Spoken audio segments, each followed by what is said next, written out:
Sir आपने बुलाया? हाँ गुप्ता जी, हमारे कॉलेज में आकाश शर्मा नाम का लड़का पढ़ता है, अंगना की ही क्लास में। आज से उसकी पढ़ाई का खर्च हम उठाएंगे। जी सर। इस बात का उसे पता नहीं चलना चाहिए, उसे ऐसा लगे कि उसे कॉलेज से स्कॉलरशिप मिल रही है। मैं समझ गया सर। और इस परिवार में भी इस बात की किसी को खबर नहीं होनी चाहिए। आप चिंता मत कीजिए सर, जैसा आप चाहते हैं बिल्कुल वैसा ही होगा। पापा। सर मैं चलता हूँ। ठीक है गुप्ता जी। क्या बात है, आज हमारी बेटी स्टडी रूम में इतनी रात को? क्या करूं पापा, आपकी बातों से ना मेरी नींद ही उड़ गई है। मेरी बातों से?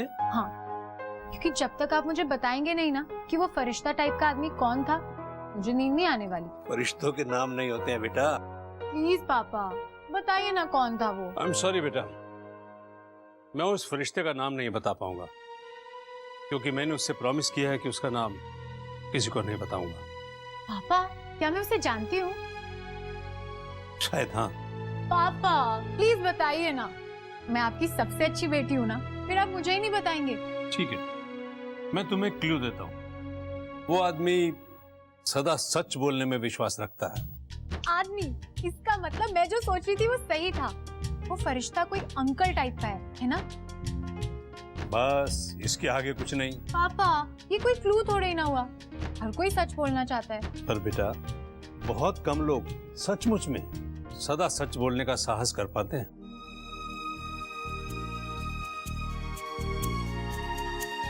कौन हो सकता है वो, तो समझ में नहीं आ रहा। फैमिली में कोई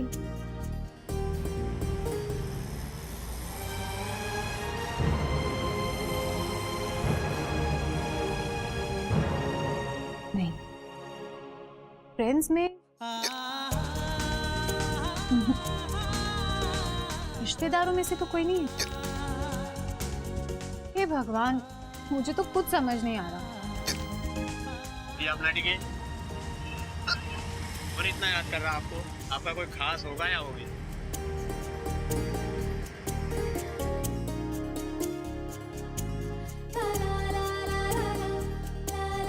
भगवान जी, मैं तो समझ ही नहीं पा रही हूँ कि वो फरिश्ता कौन है, पर वो जो भी है ना, उसने मेरी बहुत मदद की है। तो प्लीज आप उसे बहुत आशीर्वाद देना। कल मंदिर में ना मैं उसके नाम का नारियल चढ़ाऊंगी, प्रॉमिस।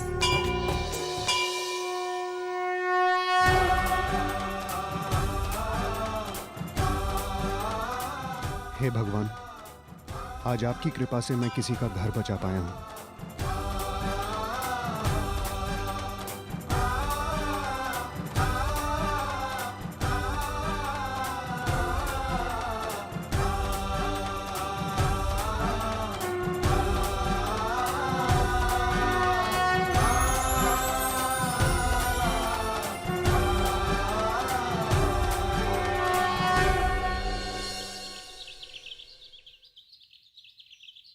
आप बिल्कुल चिंता मत कीजिए, ये सर मैंने उसे ऑलरेडी यहाँ बुला रखा है। नहीं बिल्कुल नहीं, उसे बिल्कुल पता नहीं चलेगा कि आप ही ये सब कर रहे हैं। धन्यवाद प्रिंसिपल साहब, धन्यवाद। कैसी बात कर रहे हैं सर, ये आप ही का तो कॉलेज है।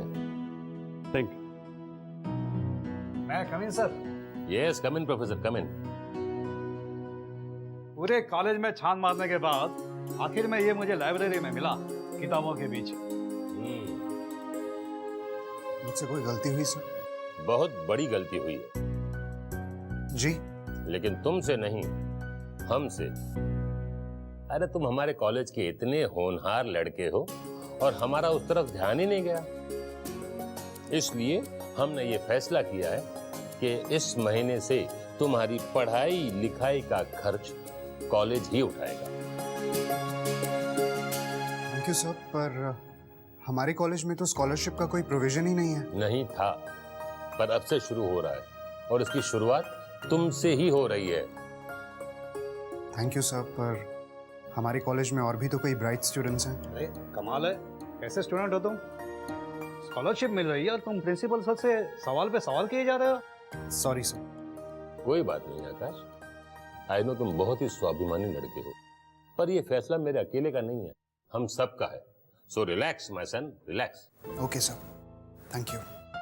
अच्छा, मैंने सुना है कि तुम सिर्फ पढ़ाई में ही नहीं बल्कि कल्चरल एक्टिविटीज में भी काफी एक्टिव हो, तो अगर तुम्हारी पढ़ाई बिगड़ती ना हो तो क्या तुम कॉलेज के ड्रामा में पार्टिसिपेट करना चाहोगे? सर वो यस ऑफ कोर्स, अगर तुम्हारी थिएटर और साहित्य में मास्टरी है ना तो तुम्हें पार्टिसिपेट करना ही चाहिए। सर और स्कॉलरशिप के लिए एक बार फिर से बहुत बहुत शुक्रिया। You are welcome my son. तुम ऑडिटोरियम में पहुंचो, मैं सिंगर सर को भेजता हूँ। सर बहुत ही होनहार बच्चा है, he deserve the best in life.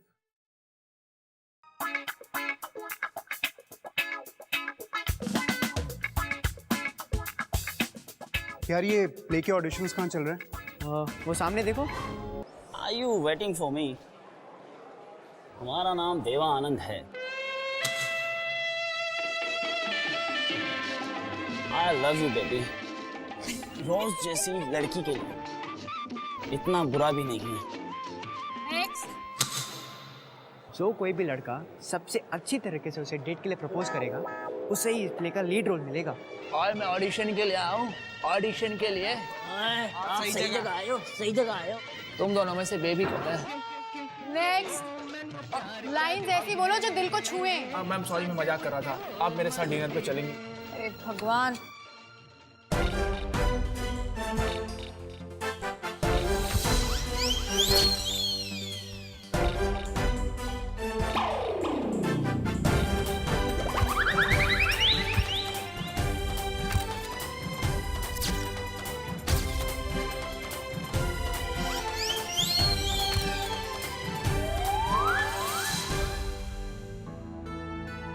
Happening guys, I need a hero, a real hero. Yeah, I know. तो कहाँ मिलेगा यार?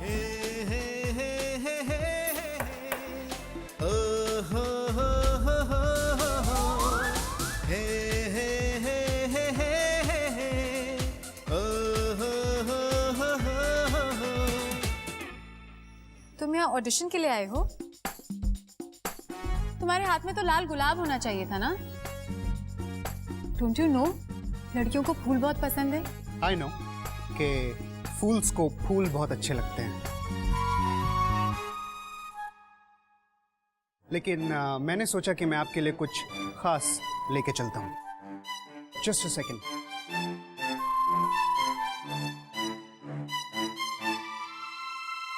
What the hell? क्या बकवास है ये? इतने लड़कों के साथ डिनर पे जाओगी तो इंडिजेशन तो होगा ही ना, इसीलिए मैंने सोचा कि क्यों हो परेशान जब पास है हाजमा बाण।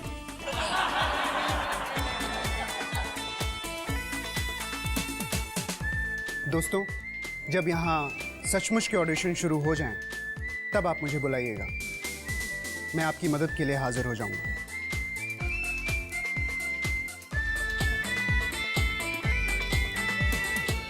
Listen, Mr. Grey Shirt, यहाँ पर कोई सड़क छाप नुक्कड़ नाटक नहीं चल रहा है। ये एक प्रेस्टिजियस कॉलेज के प्रेस्टिजियस प्ले का ऑडिशन है, वो भी इंग्लिश में। यहाँ पर तुम जैसे डाउन मार्केट लोगों की कोई जरूरत नहीं है। बेहतर होगा कि तुम अपनी डाउन मार्केट दुनिया में ही खुश रहो। From fairest creatures we desire increase, that thereby beauty's rose might never die. But as the riper should by time decease, his tender air might bear his memory. Feedest thy light's flame with self-substantial fuel, making a famine where abundance lies, thyself, thy foe, to thy sweet self too cruel.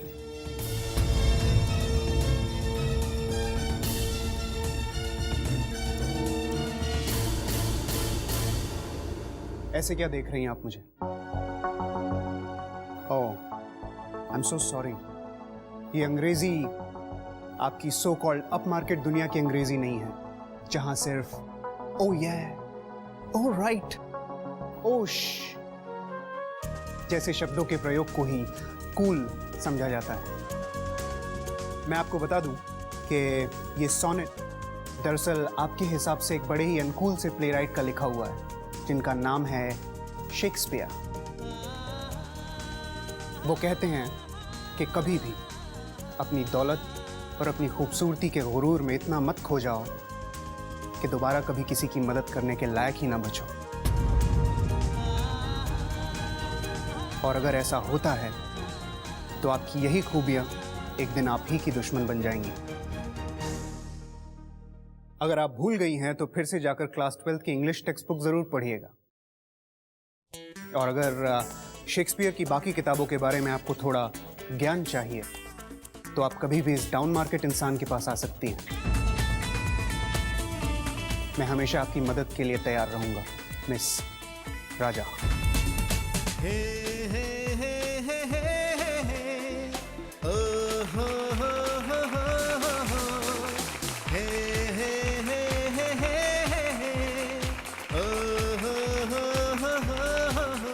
क्या hero वाली line बोल दिया यार।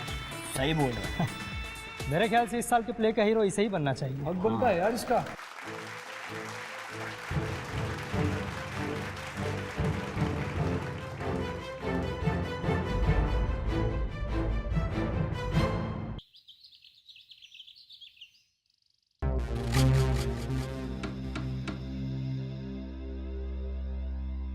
Mummy जी, आपने मुझे बुलाया? आइए दामाद जी। ये ऐसे क्यों देख रही हैं मुझे? कहीं इन्हें शक तो नहीं हो गया कि पप्पू की फैमिली के साथ मैं मिला हुआ हूं?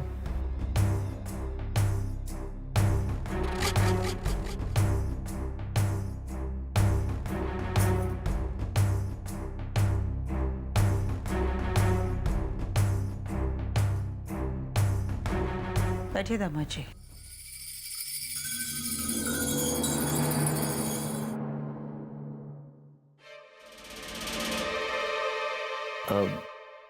मम्मी जी, आप कुछ परेशान सी लग रही हैं। दामाद जी, मैं यही सोच रही थी कि आज तक आपसे कोई चूक नहीं हुई, तो फिर प्रकाश और उसके पापा के चक्कर में आप कैसे फंस गए? वो मम्मी जी, अगर ये सगाई हो जाती तो कितना बड़ा अनर्थ हो जाता। आप ठीक कह रही मम्मी जी, पर ऐन वक्त पर किसी ने आके सगाई रोक दी, है ना?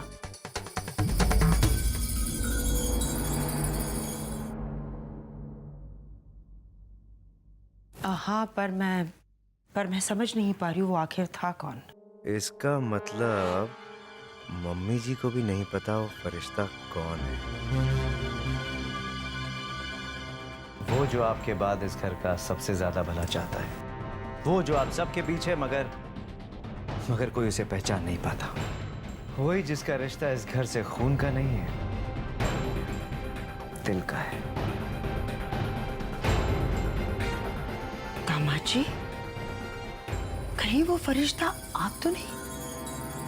जाने दीजिए ना मम्मी जी, अब अपने मुंह से क्या कहूं। मैं तो सिर्फ अपना फर्ज निभा रहा था। तो फिर आपने ये बात सबके सामने क्यों नहीं कही? किस मुंह से कहता है मम्मी जी? बदकिस्मती से वो रिश्ता लाने वाला भी तो मैं ही था। वो तो शुक्र है भगवान का कि सही वक्त पे मुझे उस आदमी की सच्चाई सामने आ गई। मैंने उसकी बीवी को सीधे पापा जी के पास भेज दिया और थैंक गॉड ये सब सॉर्ट आउट हो गया। मैं मानती हूँ कि प्रकाश के समय मैंने धोखा खाया, लेकिन आज मैं गर्व के साथ कह सकती हूँ कि आपको पहचानते समय मैंने कोई गलती नहीं की।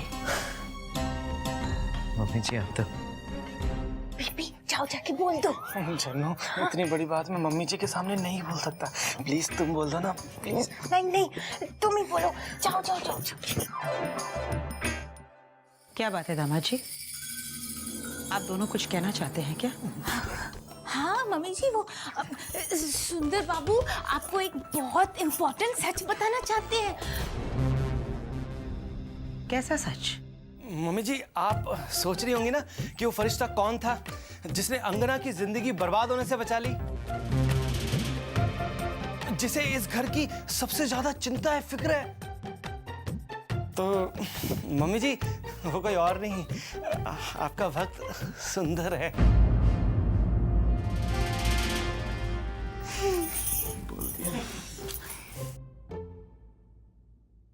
आप मजाक कर रहे हैं ना दामाद जी?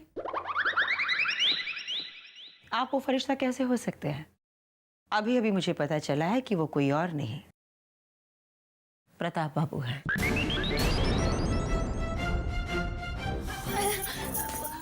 हाँ मम्मी जी, ऑफ कोर्स हमें पता था कि वो फरिश्ता और कोई नहीं पर जीजू है। लेकिन वो क्या है ना कि वो सच्चाई सबको बता नहीं रहे थे ना, इसीलिए हम दोनों ने ये नाटक किया ताकि वो सबको सच्चाई बता सके और कुछ नहीं, है ना जानू? हाँ, बिल्कुल जानू जैसा बोल रही ना, बिल्कुल वैसा ही है ना प्रताप जी?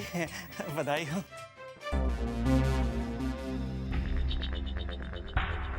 सब के सब एक ही थाली के चट्टे बट्टे हैं यहाँ, मुफ्त की तारीफें बटोरने आ जाते हैं। चलो जानू।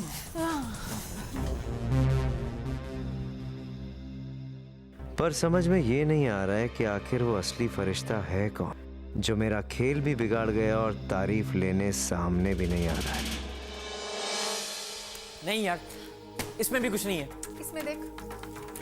अंगना, मैं कह रही हूँ जैसी कहानी तुम ढूंढ रही हो ना, ऐसी कोई कहानी होती ही नहीं है। मैं कुछ नहीं मालूम, तुम ढूंढ। कॉलेज लाइब्रेरी की एक एक बुक देख, नेशनल लाइब्रेरी जा, इंटरनेट पे ढूंढ, बट कैसे भी करके मुझे एक ऐसे हीरो की कहानी लाकर दे जिसकी जिंदगी एक मजाक हो, जो एक लूजर हो, रियल लूजर।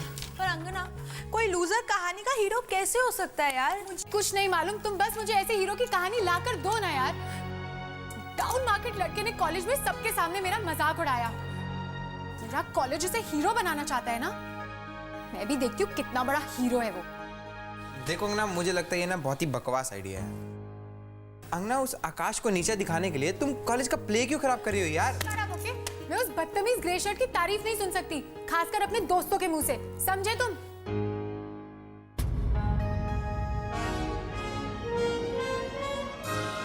ओए, हो गया।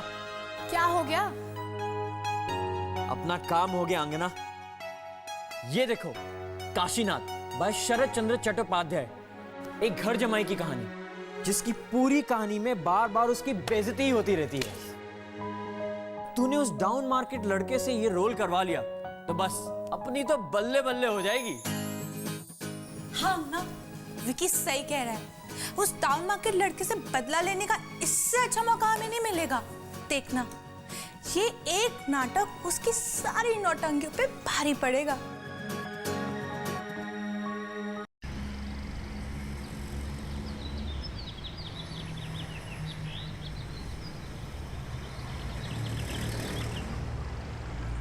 आकाश भैया, आकाश भैया, यहाँ क्या कर रहा है तू? अंगना दीदी ने आपके लिए फाइल भेजा है। ठीक है, तू जा।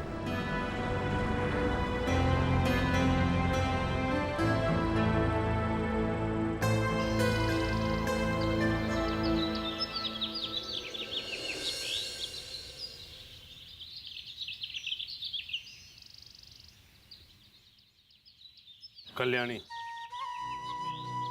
हमें जल्दबाजी में निर्णय नहीं लेना चाहिए। जरा सोचो, अगर ये शादी हो जाती तो हमारी अंगना को कितना कष्ट झेलना पड़ता। हाँ, कभी कभी जिंदगी में ऐसी घटना भी घट जाती है, लेकिन अगर हमारे आसपास सही लोग होते हैं तो वो हमें संभाल लेते हैं, जैसे कि इस बार हुआ है। मैं कुछ समझा नहीं। मैं बड़े दामाद जी की बात कर रही हूँ। आज उनकी वजह से प्रकाश और उनके पिताजी की सच्चाई हमारे सामने आ पाई। प्रताप बाबू, कल्याणी, तुम्हें कुछ गलतफहमी हुई है? जी नहीं, मुझे कोई गलतफहमी नहीं हुई है। आजकल के जमाने में अपना सगा बेटा भी अपना नहीं होता। हमारी किस्मत तो देखिए, हमें दामाद के रूप में फरिश्ता मिला है। इसलिए मैंने फैसला किया है कि आज के बाद ऑफिस का सारा कामकाज प्रताप बाबू ही संभालेंगे। कल्याणी, तुम फिर जल्दबाजी में फैसला कर रही हो? मैं कोई जल्दबाजी नहीं कर रही हूँ। आज नहीं तो कल प्रताप बाबू को ही तो ये सब कुछ संभालना है, तो फिर आज से ही क्यों नहीं? मेरी बात मानो कल्याणी, जमाई को जमाई रहने दो, बेटा मत बनाओ। आंखों की शर्म नहीं रहेगी।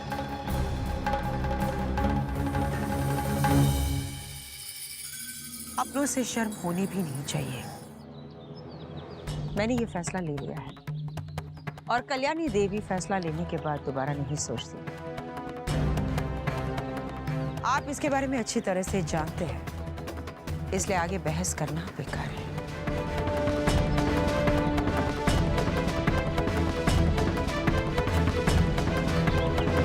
आज के बाद ऑफिस का सारा कामकाज प्रताप बाबू ही संभालेंगे।